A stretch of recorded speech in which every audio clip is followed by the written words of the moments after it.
Asteburuan Euskotren eta Euskolabel ligak abiatuko dira Galizian. Begi asko Urdaibairen gainean jarrita egongo dira, noski Bermeoko trainerua baita, aurreikuspenek dioten ez behintzat, gainditu beharreko ontzia.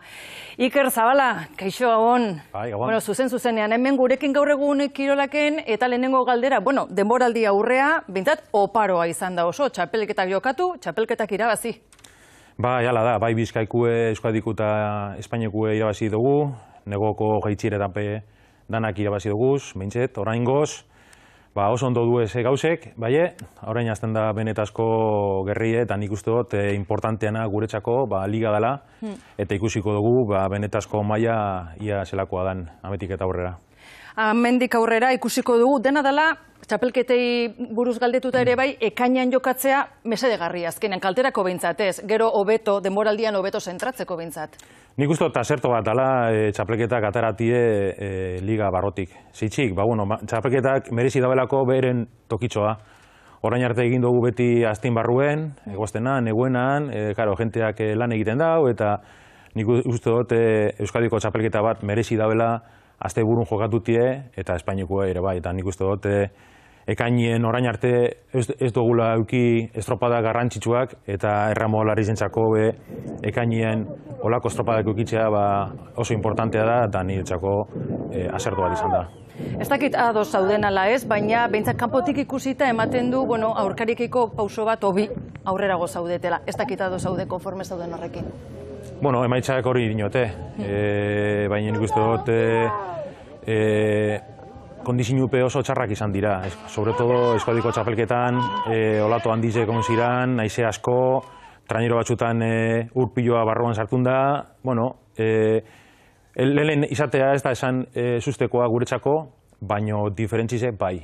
Baina ikusiko dugu, ametik eta aurrera ja ligan, kupoak direla eta ez direla, apurbet rendimentu aldetik, trainero batzuek batzuk gora eta beste batzuk berantze egingo dabe, gu behintzet berantze ez dugu egingo, baina beti dago zukezka ikusteko, ja kupoakin segertatuko dan.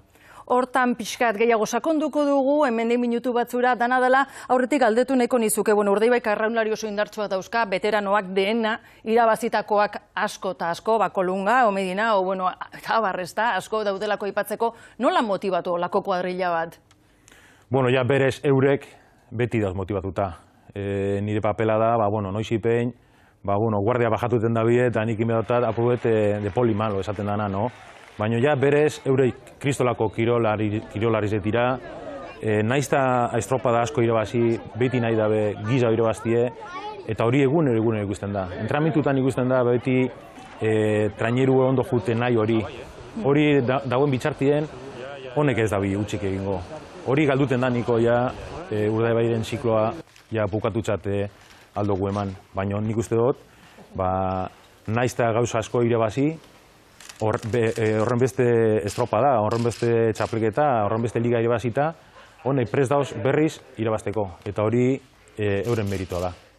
Kanpotik ikusita berriro diot, ematen du batzutan, ez dakit azelera gailua guztiz zapaldu gabere irabazten duzuela. Konforme zaude horrekin? Ez, hemen estropadak irabazteko topera egiten berzara.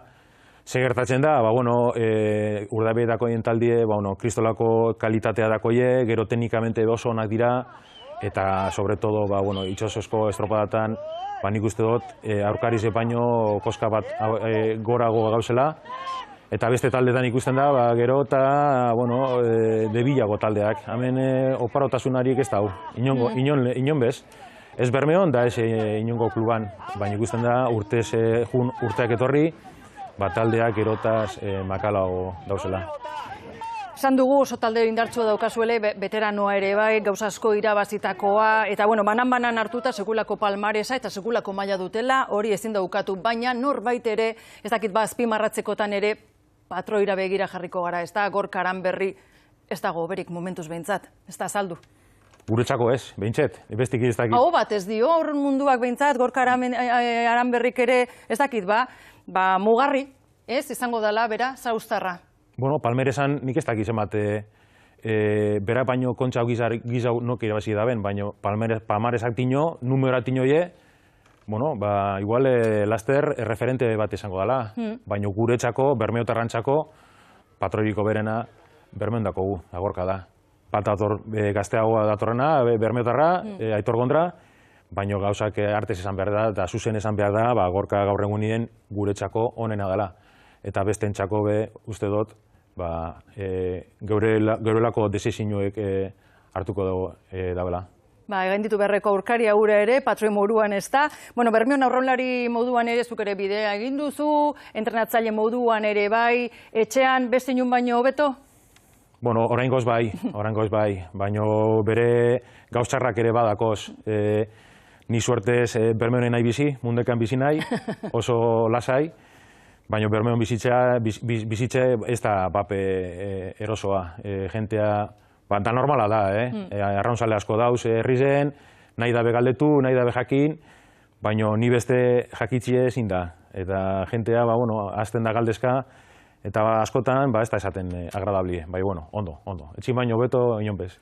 Persoño puntu hori bai ere badakazu, eta lehen pizkazuk ere jarri duzu maigainan, ez da, kupoen auzia edo, nola ikusten duzu oroar, datorren demoralditik aurrera datorren aldaketa hori, baldintza aldaketa hori, eta zuen gan bati, zein eragin izango duen? Bermeotik, ez gauz konforme. Ez zer erabekizen hartu dalakon, sino zelan hartu dan. Zelako, tekaen erabakizek hartzeko asambleak egoten dira. Eta hor batzen dira klub guztirak. Baina oraingo kanbizoa baratzeko danak ez ditbatun. Hor klubi itxi dabe hor atzean, eta nik uste dut hori detai oso itxusia dela.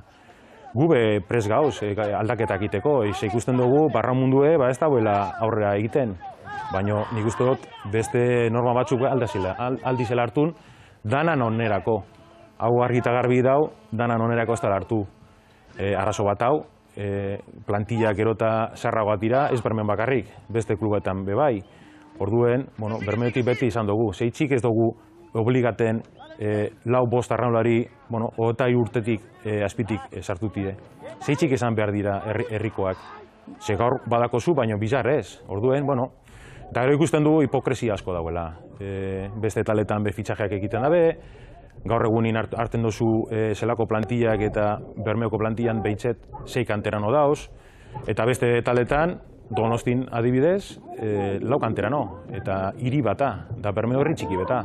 Orduan diozu, hipokresi bat hauela hor, puntu bat, erabaki bezoze hartu berzan, eta nik uste dut erabaki onena ez dela hartu. Maigainean, hori zure iritzia argi eta garbi azaldu duzu Iker, eta azken galderatxo bat egingo dizut. Galiziko abia puntu horrentako, ze pronostiko Koruñarako eta Hueurako? Pronostik ez dakit, nahi irabazti, bizek, baina pronostiku egon dino zabala da. Nik uste dut aurten, ja lehenoko estropadan igazko klasifikaziotik dauztandak eginda eta sorpresarik ez dela egongo. Nik uste dut aurten irabaztelea favorito bat izango dela. Eta ganera ez dagoen monda olako itxoso sakarra bez, eta igandean aize asko gongo dela, Galizin, beti dako mamuek, bertako urek nasiak dizela, baina hemen nasiak badauz. Eta nik uste dut, sorpresak itxi gongo direla, 2-3 favorito zela irabazteko, eta hortik aparte ez dut ikusten nolako sorpresarik gongo danik. Euskal Telebistan ikusiko dugu, sorpresarik dagoen, ala ez, mila esker gure gonbidapena onartzagatik, Iker, eta sorterik onena opa dizuegu, zuri eta kuadrillakoei, Urdaibaiko guztiei, denbora diontarako. Eskerrik asko, Iker. Eskerrik asko.